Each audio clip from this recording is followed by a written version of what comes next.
제가 그 예전에 그 사막을 건너는 6가지 방법, 이 책을 소개해 드린 적이 있는데요. 이 책에 보면 사막을 건너는 방법들을 몇 가지로 쭉 설명하면서 그 중에 참 인상적인 방법 하나를 소개합니다. 그 방법이 뭐냐 하니까 사막을 건너다가 모래에 갇히게 되면 타이어에서 바람을 빼라는 거예요. 타이어에서 바람을 빼라. 그럼 왜 이런 방법을 제시하느냐? 전에 또 말씀드리지 않았습니까? 인생은 하나도 변함이 없는 그런 산을 오르는 게 아니라 너무나 가변적인, 그래서 바람 한번 훅 불면 있던 도리가 없어져 버리고 또 바람 한번 훅 불면 없던 도리가 생기는 이 사막을 횡단한 것 같은 게 바로 인생이거든요.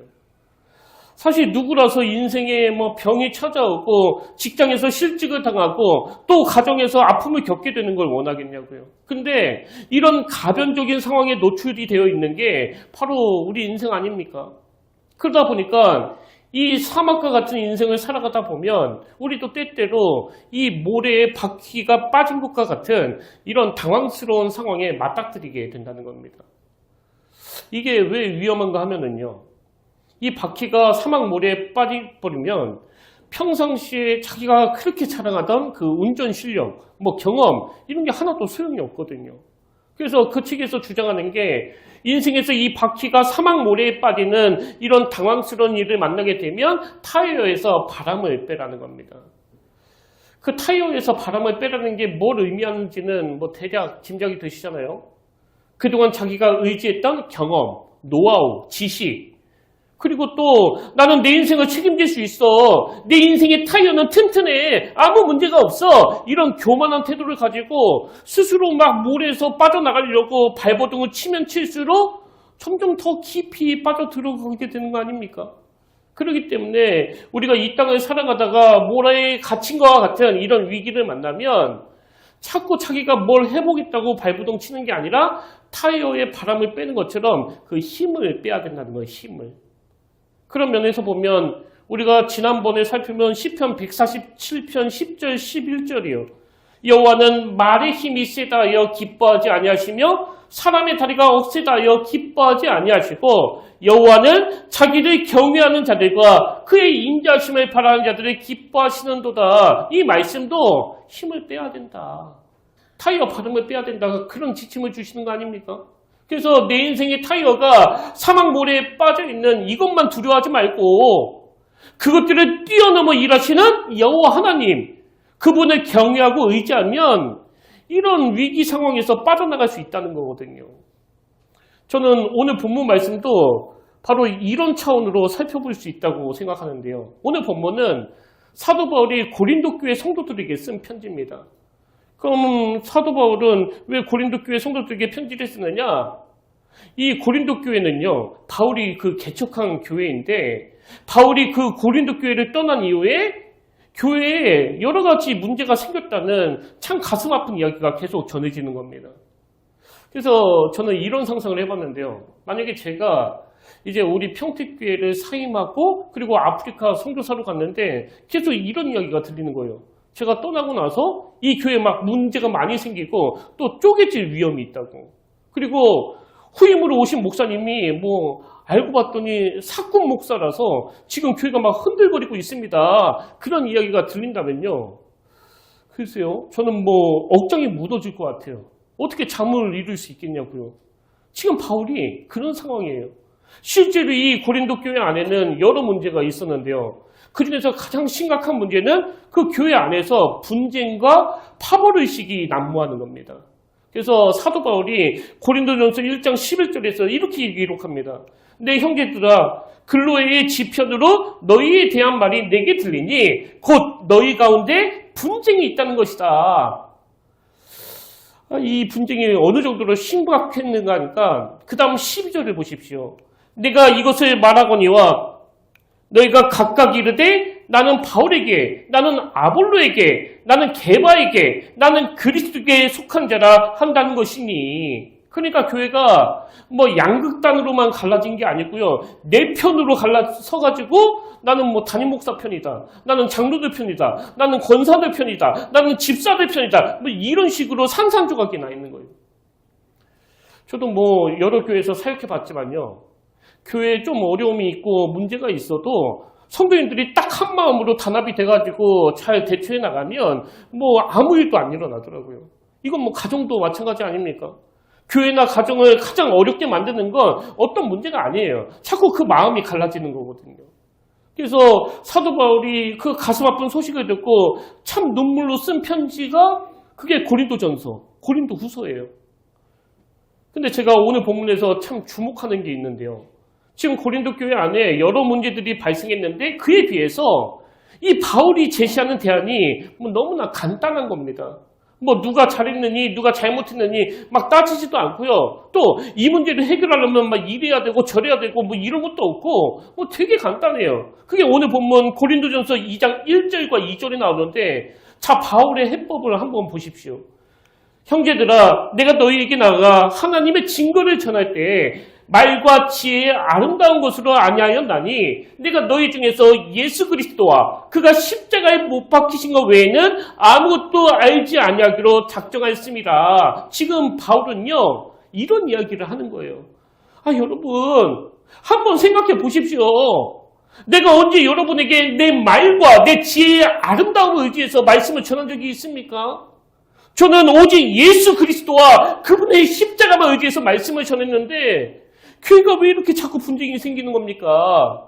고린도 교회가 지금 자기 말과 자기 지혜를 내세우면서 막 다투고 있는 게 저는 너무나 가슴이 아픕니다. 그런 얘기거든요.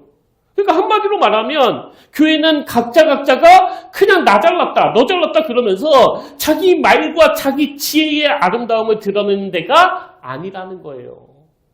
그런가 하면 저는 이 고린도전서 2장 2절에서 주목하는 게 하나 더 있는데요. 우리말 성경에는 번역하는 과정에서 빼버렸는데 헬라어 원어로 보면 2절이 이 접속사로 시작합니다. 왜냐하면 이 접속사로 시작해요. 왜냐하면 내가 너희 중에서 예수 그리스도와 그가 십자가에 못 박히신 것 외에는 아무것도 알지 아니하기로 작정하였습니다. 지금 바울이 뭘 강조하는 거예요? 내가 내 말과 내 지혜의 아름다움을 의지하면 안 되기 때문에 예수 그리스도와 그가 십자가에 못 박히신 것 말고는 아무것도 관심을 안 갖기로 내가 뭘 했다고요? 작정했대요. 작정. 저는 이게 굉장히 중요하다고 생각하는데요. 여러분 신앙생활은 머리에서 깨닫는 것으로 끝나는 게 아니라 깨달은 그 말씀을 가지고 자기 삶에서 결단하는 거예요. 작정하는 거예요. 내가 이 말씀대로 살 거라고 결심하는 거란 말이죠. 그럼 바울은 왜 이런 비장한 결심을 하느냐? 그 로이드 존슨 목사님이 쓰신 십자가에 못 박히신 예수 그리스도 이 책에 보면 바울이 2절에서 왜 이런 비장한 결심을 했는지 설명하는 대목이 나오는데요. 자, 로이드 존슨 목사님의 해설을 한번 들어보십시오. 사도는 대체 왜 이런 결심을 한 것일까요? 오늘날 복음을 전하는 모든 이들과 교회가 같은 결심을 해야 하는 이유는 무엇일까요? 저는 오늘날 교회가 바로 이런 결심을 하지 않았기 때문에 능력을 잃고 사람들에게 무시당하는 것이라고 확신합니다. 저는 이 분석이 너무나 동의가 돼요. 왜 우리에게 이런 결심이, 이런 결단이 필요하다고요? 이런 결심을 하지 않았기 때문에 지금 한국교회가 참 가슴 아픈 현실에 빠졌다고 그러잖아요. 오늘날 교회가 능력을 다 잃어버리고 세상 사람들에게 무시당하고 있다고 그러잖아요. 깊은 영성을 가진 이 목사님 진단에 따르면 우리가 바울과 같은 이런 결단을 하지 않았기 때문이라는 거거든요. 그래서 여러분 새해가 되면 우리가 뭐 많은 결심을 하지 않습니까? 새해에는 내가 건강을 위해서 운동을 좀 해야 되겠다. 또 새해에는 내가 아침에 좀 일찍 일어나야 되겠다. 근데 새해에 운동을 열심히 하는 것도 좋은 일이고 새해 아침에 일찍 일어나는 것도 좋은데요. 무엇보다도 새해에 저와 여러분이 해야 되는 결단은 예수님의 이름이 조롱받는 이 시대에 사도 바울처럼 이제 나는 예수 그리스도와 그분의 십자가만 의지하겠다는 이 결단이 필요하다는 거예요. 그래서 제가 이 본문 말씀을 가지고 묵상하면서 그럼 사도 바울처럼 이런 결단을 하는 게 우리에게 뭐가 유익한지, 뭐가 도움이 되는지 여기에 담긴 두 가지 의미를 정리해 드리려고 하는데요. 자, 첫 번째로 바울이 왜 이런 결심을 하느냐? 여러분 이건요. 능력 회복의 문제이기 때문에 그렇습니다. 능력 회복의 문제. 저는 바울이 왜 나는 예수 그리스도와 십자가만 의지하겠다고 결심하는지 그 답을 고린도전서 1장 18절에서 찾을 수 있다고 생각하는데요. 자, 18절에 보십시오. 왜 그런 결심하느냐? 십자가의 도가 멸망하는 자들에게는 미련한 것이요, 구원을 받는 우리에게는 하나님의 능력이라. 그러니까 지금 바울은 고린도 교회 성도들이 막 편이 갈라져서 싸우는 이유를 뭐 내가 예수를 믿는 것도 아니고 예수를 안 믿는 것도 아니고 이런 어정쩡한 태도에서 찾는 거예요. 그래서 예수님께 한 발 거치고 또 세상에 한 발 거쳐가지고는 거기에 아무 능력이 나타나지 않기 때문에 이제 모든 성도님들이 하나가 되어서 이제 나는 오직 예수 그리스도와 그분의 십자가만 의지하겠다, 이런 결단을 해야 된다는 거거든요. 그런 의미에서 뭐 그때나 지금이나 세상 사람들이 자꾸 이 십자가에 대하여 막 거기에 무슨 능력이 나타나겠냐고, 그건 뭐 미련한 거 아니냐고 그렇게 오해하는데요. 여러분, 교회가 그리고 저와 여러분이 그런 오해를 풀기 위해서 구현해야 되는 게 하나 있습니다. 그게 고린도전서 4장 20절이에요. 하나님의 나라는 말에 있지 아니하고 오직 능력이 있음이라. 저는 이 고린도전서 4장 20절을요, 새해에 모든 성도님들이 마음에 담도록 올해의 성구로 삼고 싶어요. 왜? 우선 저부터가 말이 너무 많거든요. 하나님이 이 말씀으로 천지를 창조하시다 보니까 또 우리는 그의 자녀되다 보니까 말이 너무나 많아요. 근데 말이 많은 거에 비해가지고 그 능력은 별로 없는 거 아닙니까? 그래서 새해에는 우리 모두가 사도 바울처럼 하나님, 내가 한번 결심하기 원합니다. 이제 저는 오직 예수 그리스도와 십자가만 의지하기 원합니다. 그렇게 결단을 하고 세상 사람들의 오해를 풀어주기 위해서 이걸 목표로 삼자고요. 하나님의 나라는 능력이 있다는 걸 내가 말이 아니라 변화된 삶으로 증명해내기를 원합니다. 저는 사역하면서 그런 분들을 종종 봤거든요. 여기 교회는 왜 이렇게 이상한 사람이 많은 거야? 여기 속회는 왜 저런 사람들만 들어가 있느냐고. 나 안 갈래. 그래서 교회 와가지고 시험에 드시는 분이 종종 계시는데, 여러분, 그게요, 사실 다 오해예요, 오해. 원래 교회는 이상한 사람들이 모이는 곳이에요. 이상한 사람들이. 그 병원도 아픈 분들이 가시는 거 아닙니까? 병원에 갔는데 막 쌩쌩하고 그 건강한 사람들로만 꽉 차 있으면 그 병원 문 닫아야 되는 거 아니냐고요. 교회는 영적인 병원이에요. 그래서 이상한 사람들이 모이는 게 당연한 일입니다. 대표적으로 이상한 사람이 바로 그 여러분의 담임 목사예요. 저 옛날에 되게 이상했거든요. 성격도 막 괴팍하고 또 다혈질이고. 근데 중요한 게 뭐냐? 지금도 그 성격이 다 사라진 건 아니지만 공사 중이라는 거죠. 공사 중. 나아지고 있다는 거죠. 그런 의미에서 저는요, 작년에 여기 목양실에서 그 발을 막 세게 부딪혀가지고 발톱이 거의 다 죽었다가 살아났는데, 새해가 밝았어도 이게 정말 내 인생의 교훈이에요. 지금도 한 번씩 이렇게 발톱을 딱딱 이렇게 만져보면 울퉁불퉁하거든요. 아무 일도 없었던 다른 발톱은 매끈매끈한데 지금도 다친 발톱은 되게 못생겼어요. 육안으로 보기에도. 근데 여러분, 이게 우리라는 거 아십니까?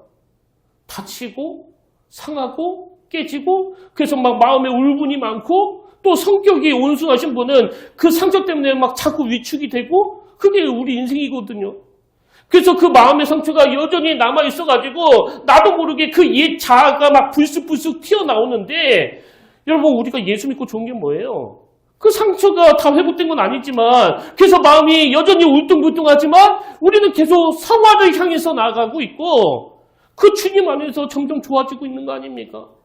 그래서 저는요, 여기 다친 발톱도 언젠가는 다시 정상으로 돌아올 거라고 확신하기 때문에 체근하지 않아요. 회복이 다 될 때까지 기다리는 거예요. 그리고 한 번씩 습관처럼 그 발톱을 만질 때마다 이게 저에게는 은혜가 되는 거죠. 다 깨지고 회복이 불가능한 발톱이었는데. 그래서 여러분, 교회는 이상한 사람들이 많아서 문제가 아니고요. 뭐가 문제냐? 이상한 사람들이 교회에 왔는데 하나도 변하지 않는, 그게 문제예요. 제가 최근에 어느 교회가 그 신천지 때문에 막 몸살을 앓고 있다는 그런 가슴 아픈 이야기를 들었는데요. 제가 놀란 게 뭐냐 하면 신천지가 그 교회에 그룹으로 침투해가지고 몇십 년을 그냥 가만히 있었다는 거예요.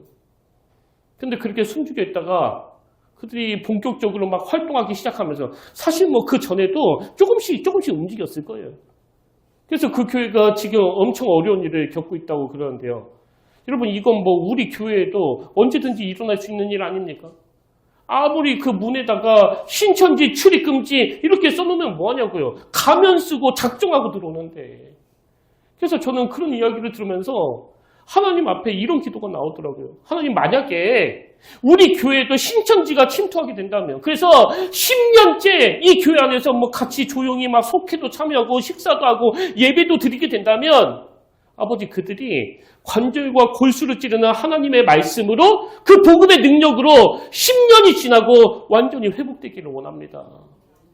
뭐 처음에는 어떻게 출발했든지 간에 그 변화가 일어나면 되는 거 아닙니까? 혹시 이 자리에 신천지 계세요? 한번 손들어 보실래요? 아 진짜 괜찮아요. 이거는 정말 박수 쳐드릴 일이거든요. 여러분 다시 말씀드려요. 우리 교회는 그런 분이 안 계시지만 혹여라도 우리 교회는 왜 이렇게 이상한 사람이 많아 그렇게 말하시는 분이 없기를 바랍니다. 교회는요 그 이상한 사람을 받아주는 곳이에요. 그리고 교회는 말씀의 능력으로 치유받는 것이고 복음의 전신갑주로 그 변화의 토대를 마련하는 곳인 줄로 믿으시길 바랍니다. 그런 의미에서 이 말씀을 저를 따라서 한번 선포하면 좋겠는데요. 한번 따라해 보십시오. 하나님의 나라는 말에 있지 아니하고 오직 능력이 있음이라. 오직 능력이 있음이라. 이게 교회예요. 능력을 경험하는 곳. 저는 이번에 하나님의 창조 사역이 나오는 그 창세기 1장을 다시 묵상하다가 여기서 반복되는 패턴 하나를 발견하고 너무 은혜를 받았는데요. 창세기 1장 1절이 이 말씀으로 시작하지 않습니까? 태초에 하나님이 천지를 창조하시니라 이렇게 선포하시고요. 3절부터 본격적으로 하나님의 창조 사역이 나오는데 한번 보십시오. 하나님이 이르시되 빛이 있으라 하시니 빛이 있었고 그리고 이 패턴이 계속돼요. 1장 6절 하나님이 이르시되 물 가운데 궁창이 있어 물과 물로 나누라 하시고 하나님이 궁창을 만드사 궁창 아래의 물과 궁창 위의 물로 나누게 하시니 결론 그대로 되니라. 그러니까 시작이 하나님이 이르시되고요. 결과가 그대로 되니라. 하나님이 이르시되 그대로 되니라. 하나님이 이르시되 그대로 되니라. 이게 뭘 의미하는지 다 아시잖아요. 하나님 말씀이 가진 능력이에요. 변화시키는 능력. 그렇기 때문에 여러분 지금처럼 교회가 세상 사람들한테 조롱을 당하고 예수 믿는 우리가 비아냥거림이 된다고 할 때에 그것에 대응하는 우리의 유일한 대안은 딱 하나예요. 하나님의 능력을 경험하는 것. 그래서 나도 예수 믿기 전에는 당신처럼 그렇게 생각했는데 내가 예수 믿고 보니까 그게 아니더라. 교회는 정말 능력이더라. 나 봐라 나. 내가 증인 아니냐. 나 변화된 거 보면 모르겠냐. 그리고 내가 경험해 보니까 마음이 무너지고 낙심되고 절망되는 그런 상황에서도 너무 신기하게 주님은 새 노래를 주시고 기쁨이 넘치게 만들어 주시더라. 당신도 여기 와서 한번 그거 경험했으면 좋겠다. 이게 우리에게 주어진 사명이라는 거거든요. 그런 의미에서 J.D. 그리어라는 분이 쓴 Jesus Continued 이 책의 부제가 요즘에 제 마음의 구호인데요. 이 책의 부제가 이렇습니다. 복음으로 천하를 어지럽게 하라. 복음으로 천하를 어지럽게 하라. 예수 믿는 우리가 막 갈등을 조장하고 분쟁으로 이 천하를 어지럽히면 안 되잖아요. 근데 우리가 복음으로 변화를 일으키는 복음의 능력으로 천하를 어지럽게 하는 이런 일이 가능하기 위해서 어떻게 해야 된다고요? 사도 바울이 고린도전서 2장 2절에서 했던 나는 그리스도와 그 십자가의 능력만 의지하겠다는 이 결심이 필요하다는 거예요. 그런가 하면 두 번째로 사도 바울이 왜 그런 결심을 하느냐? 그건요. 하나님에 대한 전적인 의지의 문제이기 때문입니다. 전적인 의지의 문제. 이게 무슨 말인가 하면 만약에 누가 저에게 혹시 종교가 있으세요? 혹은 여러분에게 뭐 이런 질문을 한다고 치자고요. 그러면 여러분이 이렇게 대답하실 거 아닙니까? 나는 기독교예요. 나는 예수 믿습니다.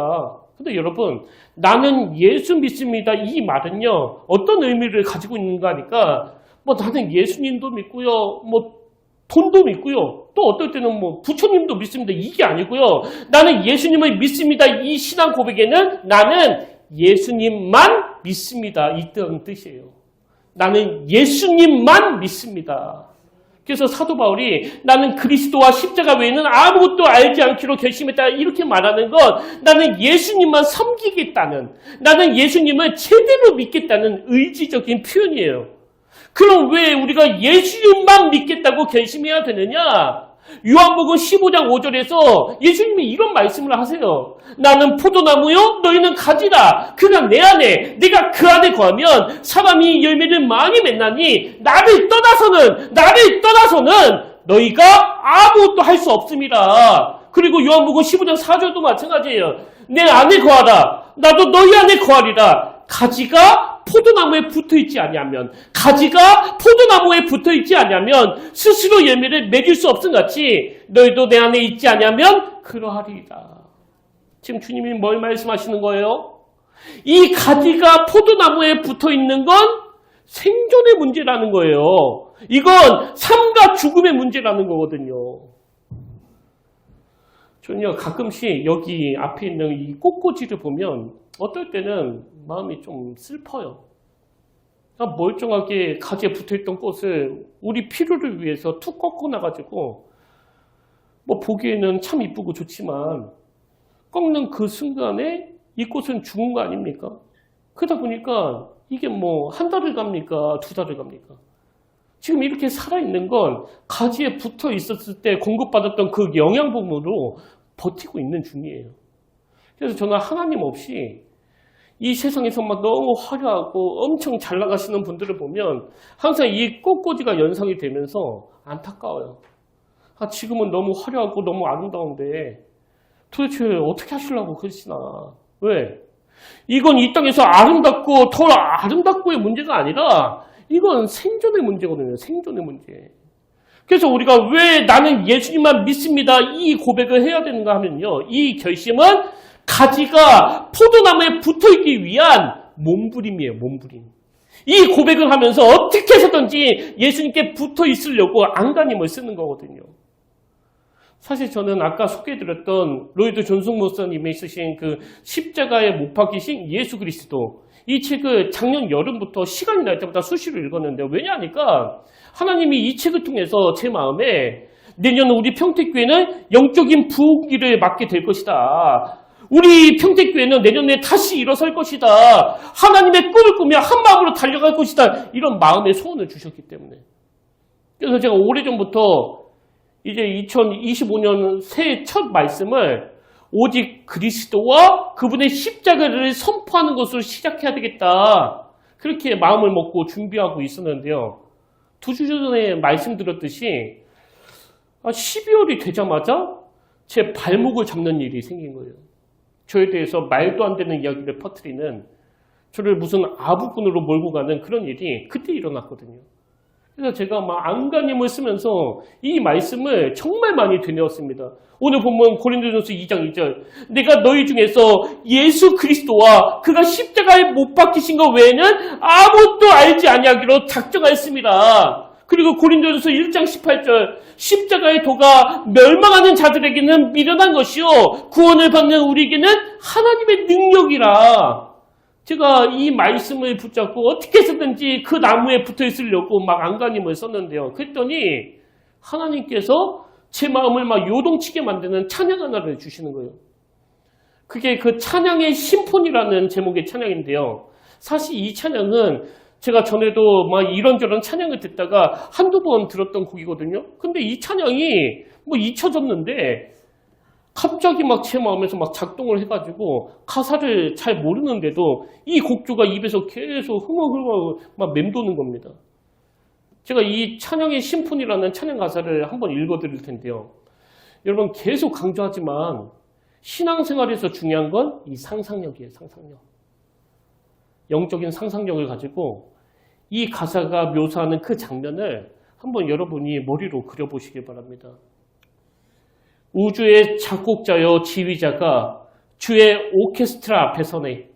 피조물은 정교한 악기 들고 하늘의 물이 환호하네. 찬란한 사계절 박자를 알리네. 주님의 신호에 태양 새벽 나팔 부네. 지금 아침 일조를 이렇게 묘사한 거예요. 회오리바람 힘차게 불어와 지휘봉에 맞서 몰아치네. 대양의 파도가 해안을 두들기고 은하수 춤추며 회전하네. 거칠은 박자로 핏방울 떨어지네. 천둥과 번개도 손뼉치네. 심포니로 찬양 주님께서 지휘하시네. 크고 작은 만물들 모두 소리 높여 심포니로 찬양해. 그리고 그 다음 가사에서 주님을 이렇게 찬양합니다. 존귀, 종기, 죽임 당하신 어린 양, 심포니로 찬양, 옛부터 계신 주님께 영광, 크고 작은 만물들 모두 소리 높여 심포니로 찬양, 존귀, 종기, 죽임 당하신 어린 양, 존귀, 종기, 어린 양 예수, 심포니로 찬양, 심포니로 찬양. 저에 대한 그 말도 안 되는 이야기가 들려가지고 그 상한 마음에서 막 한 발자국도 전진하지 못하고 있는데 하나님이 저에게 이 찬양을 주셨어요. 그리고 두 가지 놀라운 깨달음을 주셨는데요. 제가 이 찬양을 수십 번, 수백 번 되뇌이면서 하나님께 받은 그 첫 번째 깨달음이 뭐냐 하니까 주변에서 어떤 소음이 들린다 하더라도 지금 내 영혼이 연주자로서 하나님 앞에 서기를 원한다면 내 인생의 지휘자는 바로 예수 그리스도시라는 거예요. 여러분도 잘 아시다시피 저는 어머니의 영향을 많이 받은 사람 아닙니까? 그리고 지금도 여전히 그 어머니로부터 많은 영향을 받고 있습니다. 그건 사실이에요. 근데 여러분, 저희 어머니는요, 내 인생의 지휘자가 아니세요. 저희 어머니는 주님의 지휘에 온전히 인생을 맡겼던 저의 선배 연주자세요. 내 인생의 지휘자는 오직 예수 그리스도, 그분 한 분밖에 없습니다. 그래서 어떤 소음이 들리고 어떤 공격이 있다 하더라도 나는 여전히 내 인생의 지휘자가 되시고 우리 어머니의 지휘자가 되시는 그 주님만 바라보면 아무 문제가 없다는 거, 이걸 제가 깨달았고요. 그런가 하면 두 번째 깨달음이 뭐냐니까 우리 인생의 지휘자가 예수 그리스도시라면 우리 인생에도 그분이 원하시는 그 악보가 들려져 있어야 되는데 그 악보가 바로 성경 말씀이라는 거예요.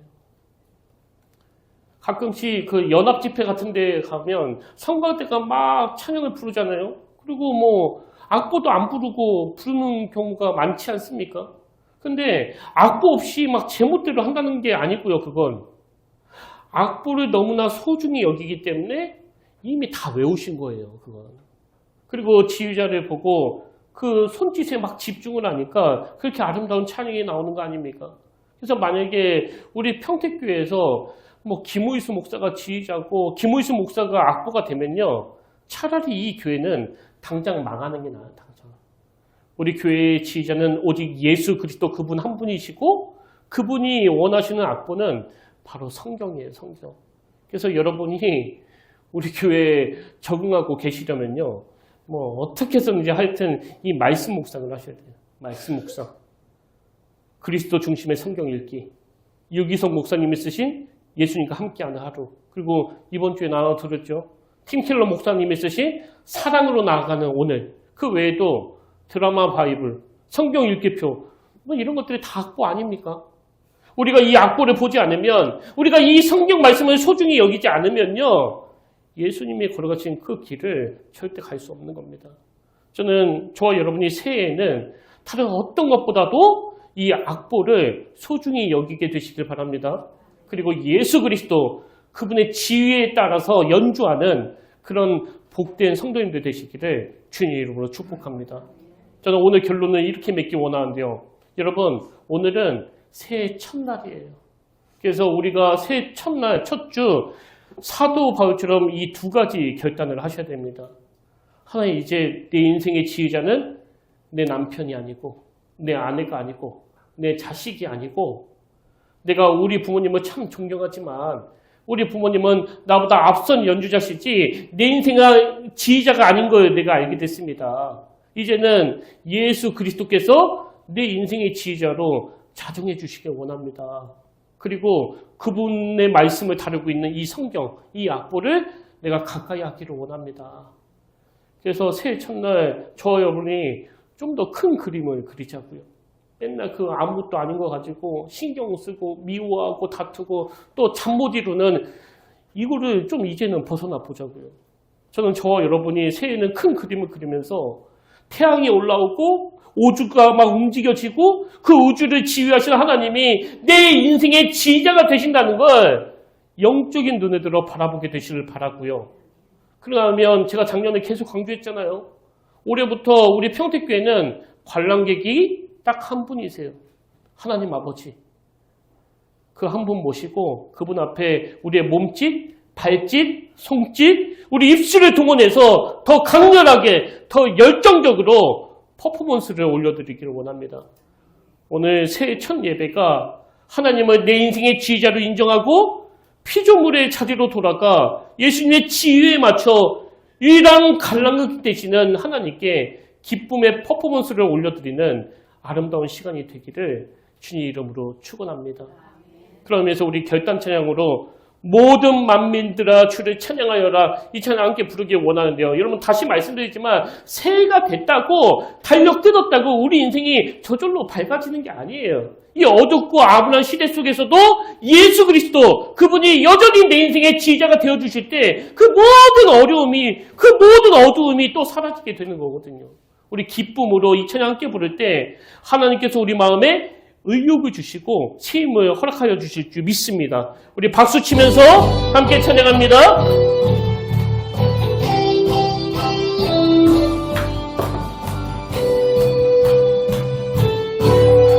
모든 만민들아 모든 만민들아 주를 찬양하여라 위대하신 우리 주님의 소리 높여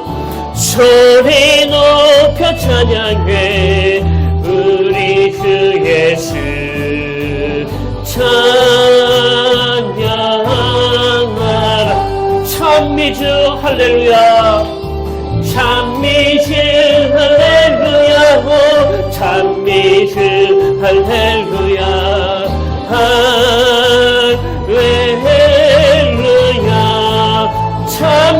할렐루야 찬미주 할렐루야 오 찬미주 할렐루야 우리 다시 한번 고백합니다.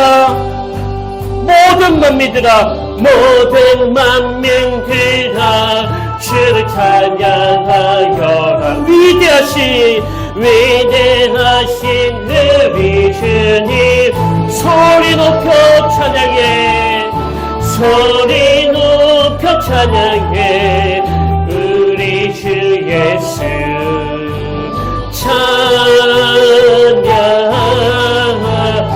찬미주 할렐루야 찬미주 할렐루야 찬미주 할렐루야 할렐루야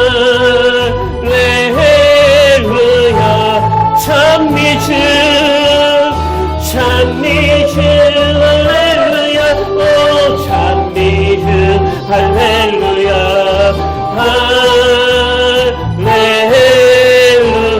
찬미주 할렐루야 찬미주 할렐루야 오 찬미주 할렐루야 할렐루야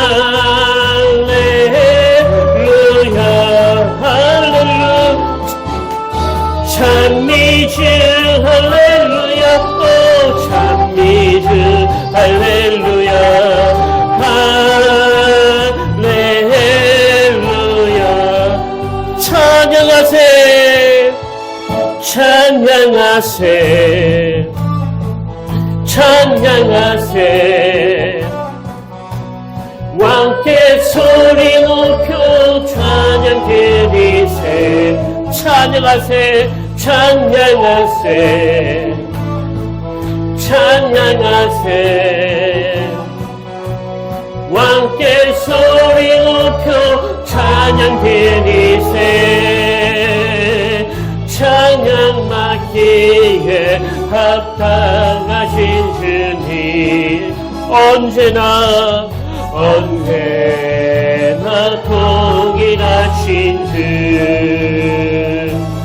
무릎 꿇고서 주 이름 외치세 예수 나의 왕 예수 나의 왕 예수 나의 왕 찬양받기에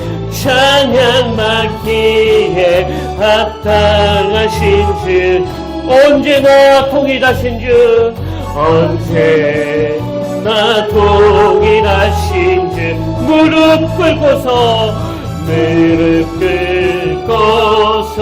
주 이름 외치세 예수 나의 왕 예수 나의 왕 예수 나의 왕 찬양받기에 합당하신 주 언제나 동일하신 주 언제나 동일하신 무릎 꿇고서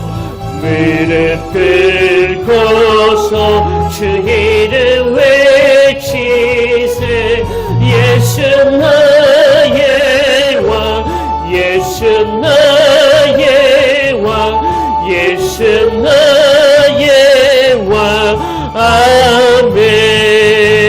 아멘 아멘. 하나님 아버지 사막을 지나는 것 같은 이 고단한 인생길에서 이건 내 사전에 없었는데 이건 내 계획에 없었는데 그만 발을 헛디뎌 물에 빠져버릴 때가 있습니다. 아버지 새해 우리가 인생의 바퀴가 그 사막물에 빠져 막 벗어나 보려고 안간힘을 쓰면 쓸수록 더 깊이 빠져들어가는 그런 일을 겪는다 할 때 내 운전 솜씨를 자랑하고 내 바퀴를 자랑하던 우리 인생이 지금은 힘을 뺄 때구나. 지금은 하나님을 의지하며 그분을 더 경외할 때구나. 이 사실을 깨닫도록 은혜를 내려 주시옵소서. 그래서 우리 모두가 다 이런저런 당황스러운 일이 끊임없이 찾아온다 할지라도 원하지 않는 일을 만나 가슴이 쓰라리고 아프다 할지라도 그것이 내 마음을 잠깐 아프게는 할 수 있을지는 몰라도 그것이 내 인생을 송두리째 흔드는 일을 할 수 없다고 고백할 수 있도록 여전히 우리 인생의 지휘자가 되어 주시옵소서. 그 은혜로 함께하여 주실 주님께 감사드리며 사랑이 많으신 예수님 이름으로 기도드립니다. 아멘. 이제 우리 다 자리에서 일어나셔서 파송 찬양으로 오직 너 하나님의 사람아 이 찬양 함께 부르고 축도로 마무리하기를 원하는데요. 우리 사도 바울처럼 함께 결심하면서 결단하면서 이 찬양 하나님께 올려드리기를 원합니다.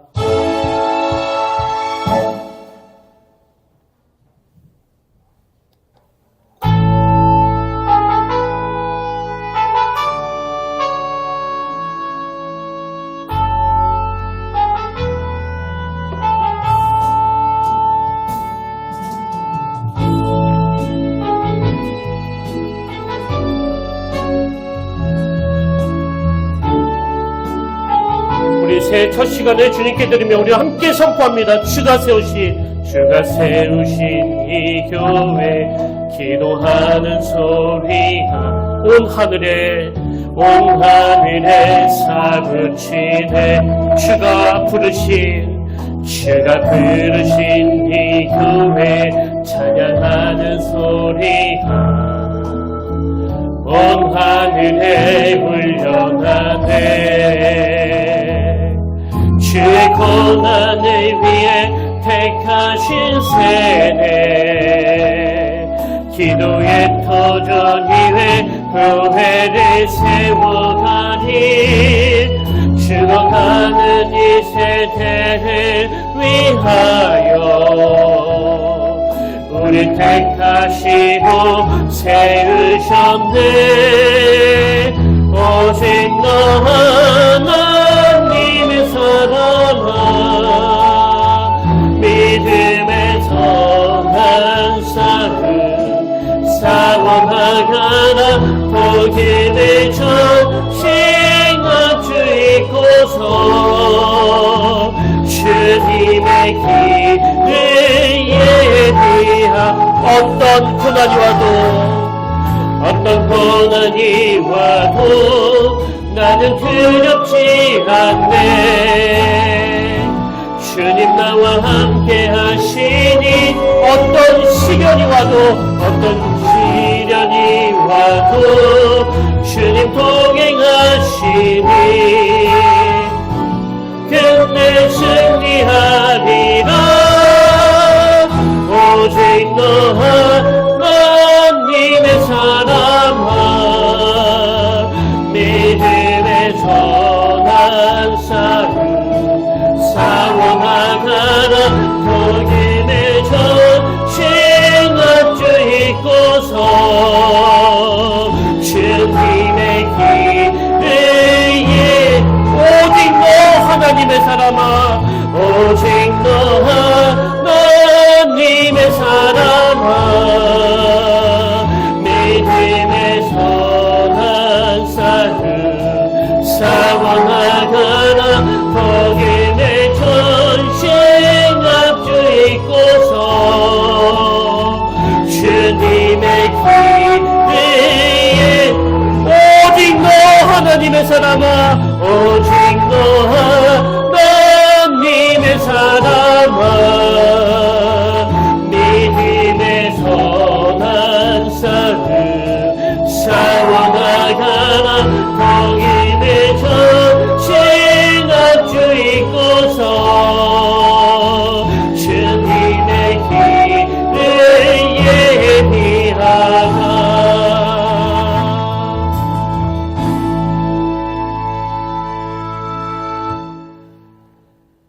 하나님의 나라는 말에 있지 아니하고 오직 능력에 있음이라.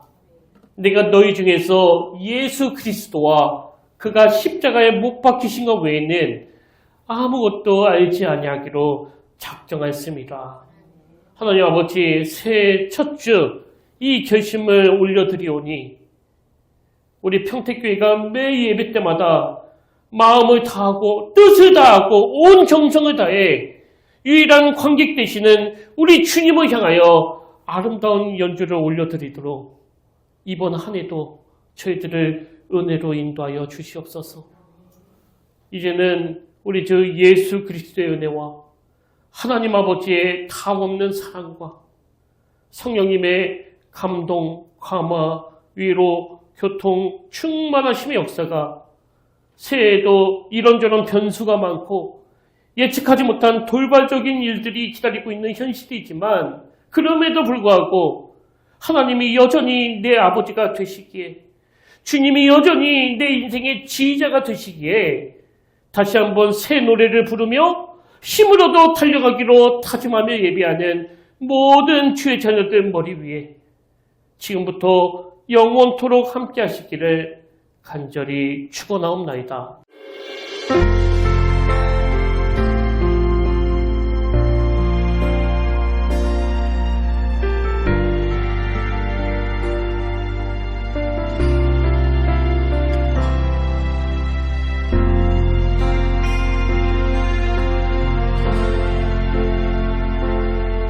지금 서 있는 이곳에서 높임을 받으소서.